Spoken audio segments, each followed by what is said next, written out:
Hello, my name is Colin Makeimson, and I'm the Assistant Director of Education for Curriculum here at the National World War II Museum.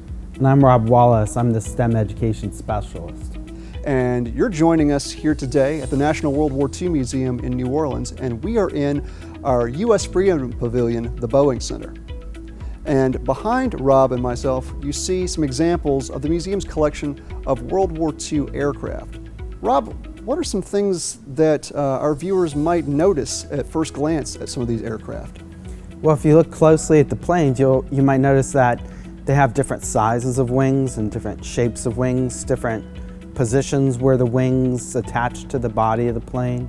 Some of them have one propeller, some of them have two, one of them has four.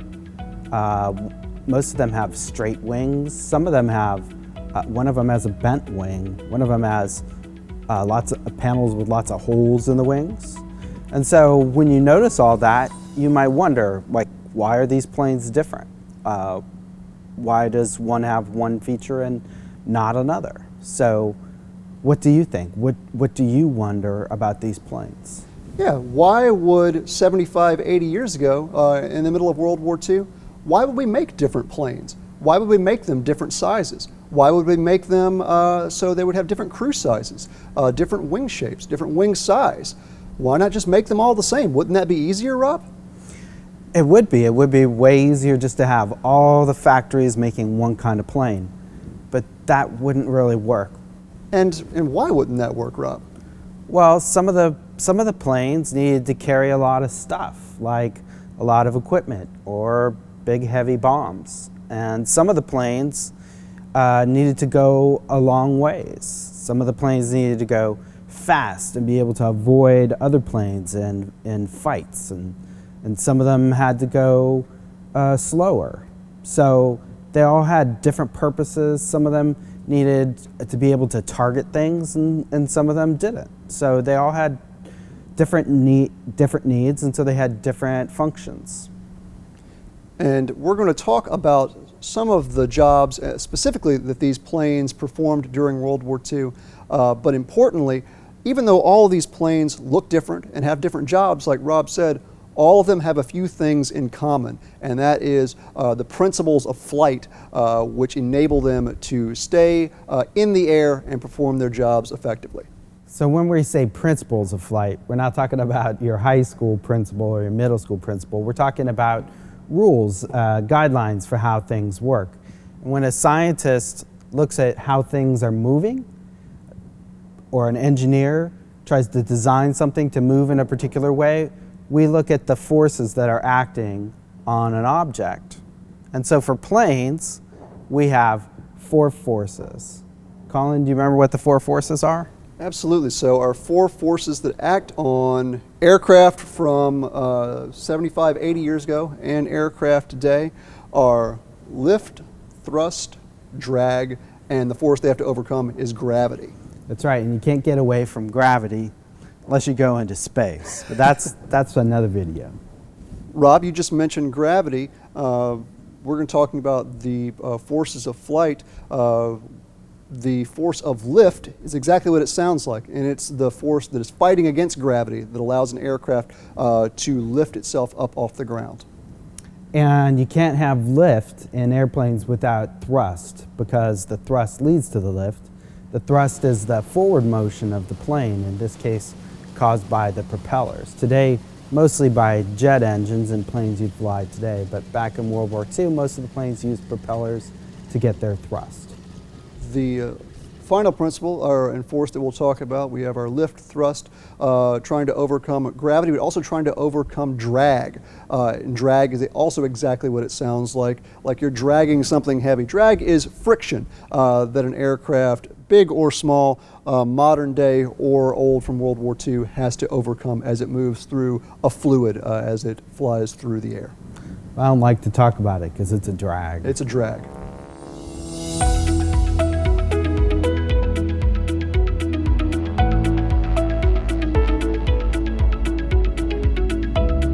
And now that we understand a little bit about the forces of flight, let's take a quick look at the museum's collection of World War II aircraft here in the U.S. Freedom Pavilion, the Boeing Center. Let's talk about the fighter planes first. So fighter planes tend to be smaller and lighter so that they can maneuver easily in the sky. They have smaller amount of wing to the total size of the plane, and they have a powerful engine for their body size. They usually only have one crew member in it, the pilot, and they have spots to carry maybe a light bomb and some guns. This particular plane is the P-51 Mustang, and it was one of the best planes that we had in World War II. It was the plane famously flown by the Tuskegee Airmen, and they called them Red Tails because of the way the plane was painted for them to fly. They escorted bombers in Europe, over France and Germany, and let those B-17s successfully get to their targets. We talked a little bit at the beginning about the different size and shape of these planes, and this plane in particular has a distinctive wing shape that makes it really easy to identify, but also helped it perform its job extremely, extremely well. This is our F4U4 Corsair. Again, like our P-51, it's a fighter. Like Rob said, fighters had to be smaller, faster, more maneuverable, and its job wasn't primarily, dropping bombs. It was fighting off other enemy fighter craft who might be trying to attack our aircraft carriers or our bombers or our land bases. So this plane they made a ton of during World War II, 75, 80 years ago. Over 12,000 of them were produced for the war effort. And again, this is just one example of one type of plane. It looks a lot different from the other planes hanging in the U.S. Freedom Pavilion that we're going to look at even further. This is the SBD Dauntless, and it's a dive bomber. You can see that has room for more than one person to fly in it. It was a dive bomber, so it would fly straight down at its target, drop the bomb, and then pull up. And so you see those distinctive flaps with the holes in them or perforations. Those are to help it brake at the bottom of its flight. And you see a crease in the wing. That's because it folds up so that it could sit on an aircraft carrier and take up less space when it wasn't being used.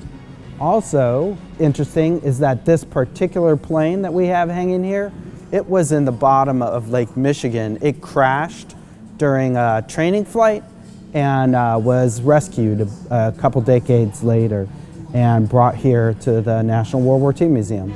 So the next plane that we will take a look at gives us some clues about what its job is, not only by its size, its wing shape, and its crew capacity, but also in its name. This is our TBM Avenger, and some of these acronyms for our planes give us clues as to what their job was.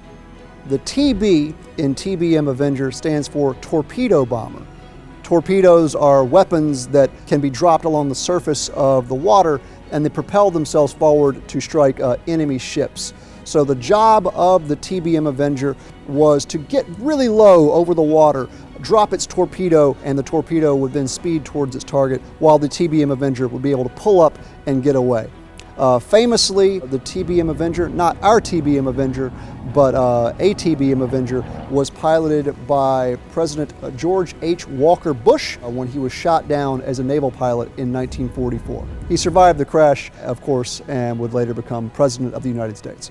The B-25 Mitchell is a small bomber. It's got a couple of distinctive features. One is that the wings are attached to the fuselage, the body of the plane, right in the middle. All the other planes in USF have them attached at the bottom. It also has an unusual tail. The tail has it kind of looks like it has two tails, but it's really just the vertical feature of the tail is on the two ends instead of in the middle. And these all allowed it to fly slow and for a long distance. The Mitchell was used most famously in the Doolittle raid. The Doolittle raid was really early in World War II.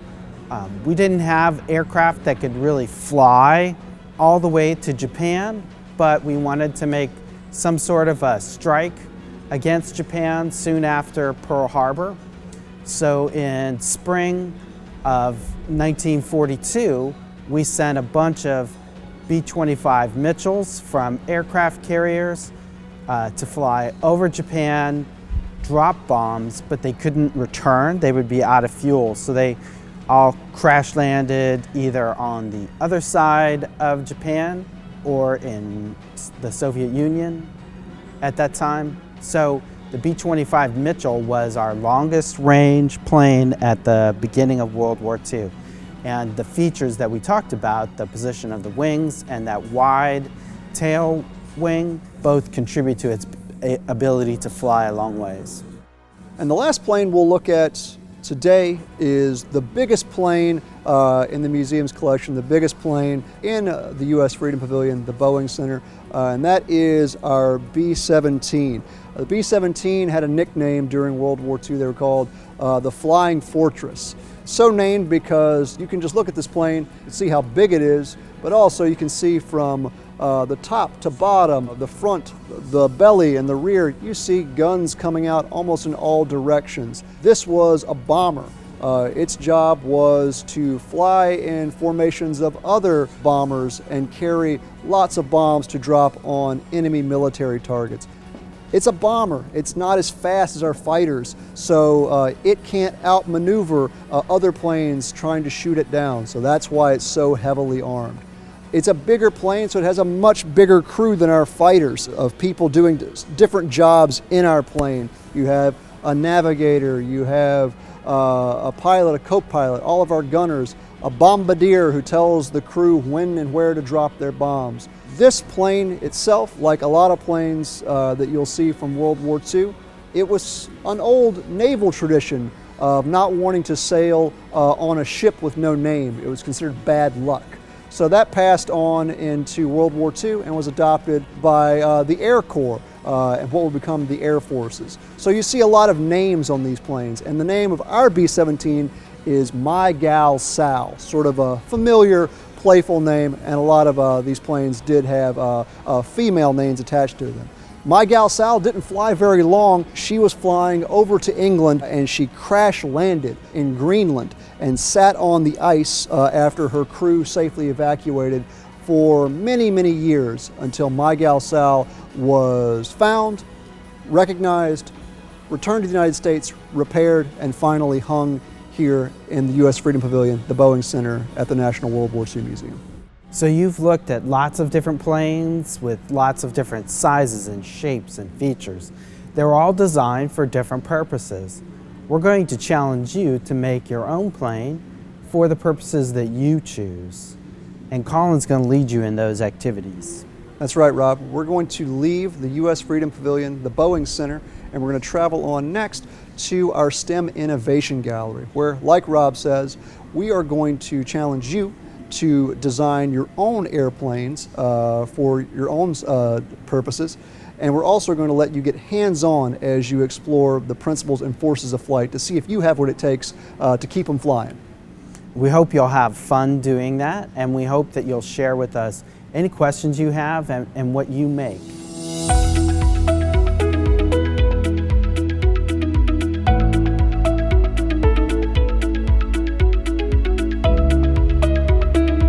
So we've left the U.S. Freedom Pavilion, the Boeing Center, and we are now in the museum's STEM Innovation Gallery, where we look at the lessons in technology of World War II and explore them through the lens of science, technology, engineering, and math. And we connect these technologies from 75, 80 years ago, and we show how they influenced innovations in the post-war period, and really innovations that are still with us today. And we're going to look at one of those innovations, and we actually saw the plane that this tail section was connected to in the Freedom Pavilion. This is a tail section of a P-51 Mustang, one of those fighters we talked about, or Rob talked about over in the Freedom Pavilion, the Boeing Center. And this was the plane that was famously flown by the Tuskegee Airmen in Europe. And we typically look at planes, we think of them, their wing shape. If you've ever drawn or doodled, you might think of planes as very flat, very angular. But if you look at the wing shape, of this tail section, you see something. It's curved, it's not flat, it's not all right angles. And that may seem very, very simple, but it's very, very important. The curvature of the wings on the P-51 Mustang that we see on its wings and this tail section helps it generate lift, helps it get off the ground and stay in the air. It also makes our P-51 Mustang really maneuverable, really fast.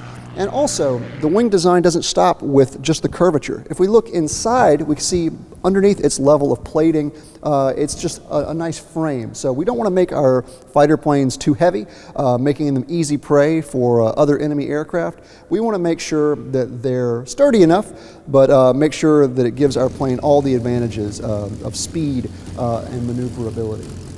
So looking at this simple design, we're going to look at some other simple demonstrations that can show off the principles of flight, lift, and how we can connect technology from World War II to the present day.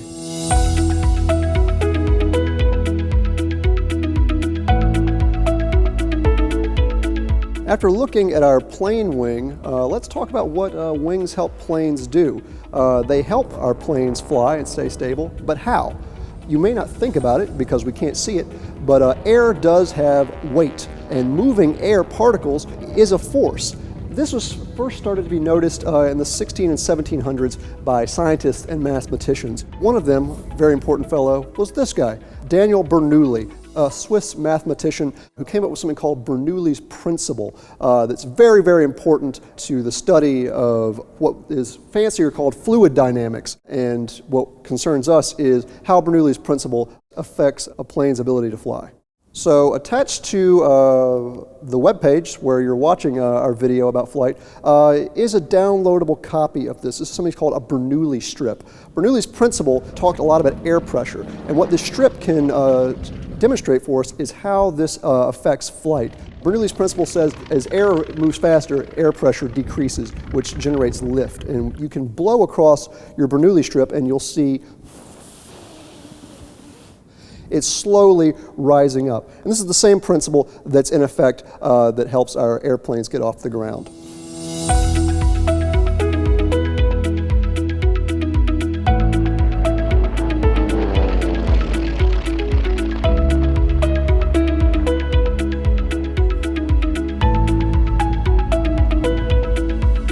So obviously a piece of paper, not nearly as impressive as those aircraft we were looking at earlier with myself and Rob. So we're going to put some sizzle on it, a little bit more whiz-bang action to it. And we're going to explore Bernoulli's principle and the forces of lift using a wind table that we have here at the National World War II Museum that shows exactly how the forces of lift act upon an airframe of an airplane. Now, air pressure and air in general is a tricky subject and can be sometimes difficult to explain and also hard to demonstrate. But like we said, air is a physical substance. It has weight, its molecules are constantly moving, and air pressure is created when these molecules move around. And moving air has a force that can lift things like kites, balloons, or an airplane. So this is a stand-in airframe of a P-51 Mustang, just like we saw in the Freedom Pavilion and just like the tail section that we saw up close and personal a few seconds ago. And it has that same curved wing structure that our real plane does. The model reflects that wing shape that made the Mustang such a good fighter. So air moving around all of us, but how does it get a plane like this to move? So airplane wings are shaped to help air move faster over the top of the wing. When air moves faster, the pressure of the air decreases. So the pressure on the top of the wing is less than the pressure on the bottom of the wing. This difference in pressure creates a force on the wing called lift that lifts it into the air. And to see what that looks like, we're going to manipulate our model and to see if putting our wings in different positions may cause some effect. And we're going to use our wind table to see what those effects are. Let's take our model and place it on this sensor. And what this sensor does on our wind table is it measures the forces of lift as we adjust the angle of our wings. And in front of this model is an array of fans, and those fans will be blowing air over the wing shape of our plane model. So we'll take a look at what happens when we turn our table on and turn our fans on, and as we adjust the wings, and see what will happen as this air moves over the top and bottom of our wings.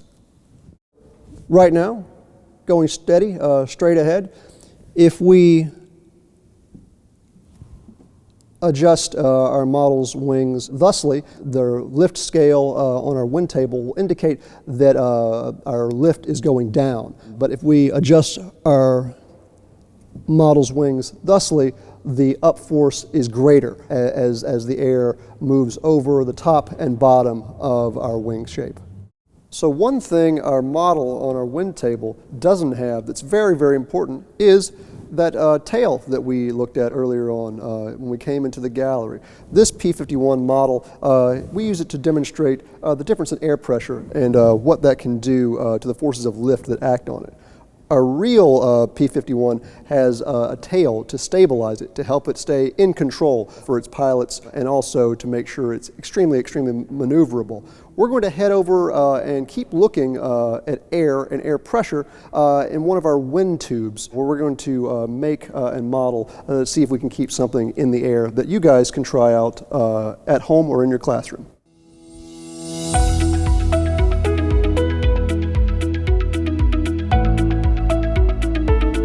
So we've moved over in our STEM gallery, and we've gone from our wind table to take a look at our wind tube. And this is another great way that we can see how the forces of air, air pressure, air resistance act on things that it encounters, a kite, a balloon, a baseball, or a plane. So attached to this web page, where you're watching this video, you'll see a PDF you can download showing this pattern. And we're going to use these as our experimental aircraft for our experimental wind tube. So you can print these out for yourself, your classmates, friends, family, whoever would like to participate along, because even though we're using our wind tube, you don't need one to perform this experiment safely at your house or at your school. So we'll print this out, and then printing out, you'll see some letters on there, A, B, C, and D. That's what you need for a complete set for our experimental craft we're going to put into our wind tube here in a second.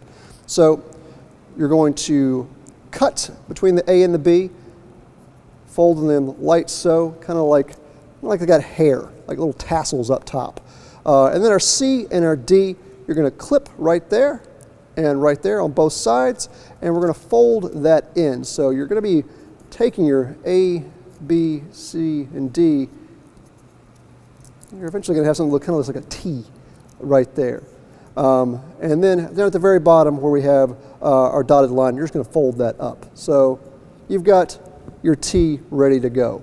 So we are going to place one of these, several of these actually, into our wind tube to see how the forces of wind act upon it.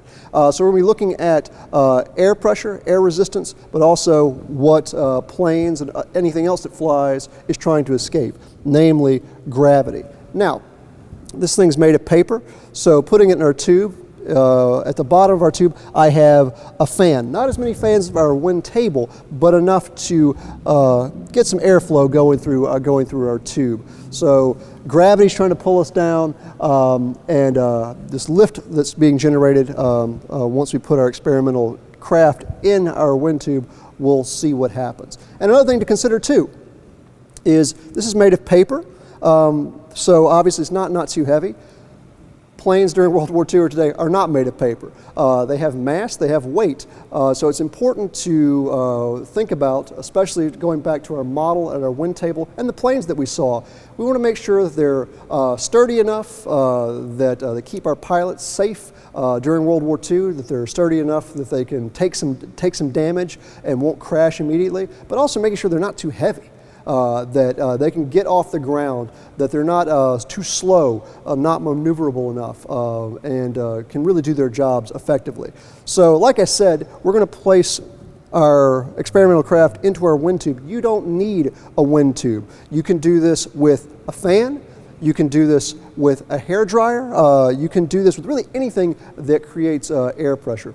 So we're going to put our experimental craft in here and we're going to observe what happens. And you guys can do the same at your kitchen table or in your classroom. So let's see what happens as our Model T, we'll call it, is going into our wind tube.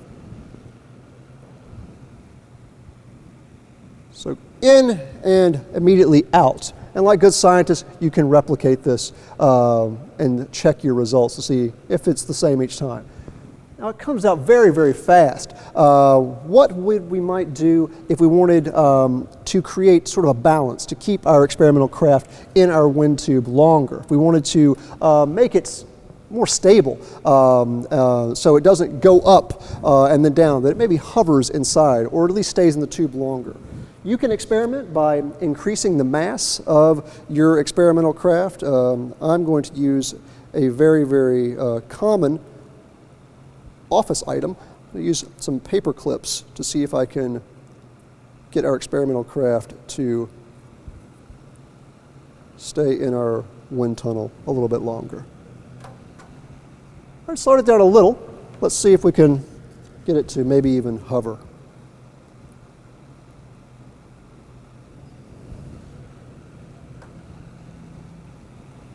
So 2 didn't do it, but you can continue to experiment using your fan or a hair dryer and to see if you can get your experimental craft to hover. Again, this is a great experiment that you don't need a fancy museum or a fancy wind tube to perform. And it's a great way to show the forces of lift, the forces of flight, as well as gravity, and the effect air pressure has over a body like our craft here.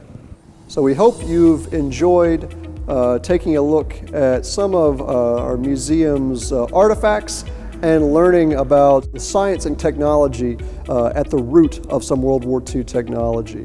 On this webpage, you'll find another lesson plan where you can further explore the principles of flight, air pressure, gravity, and have some fun doing it as well.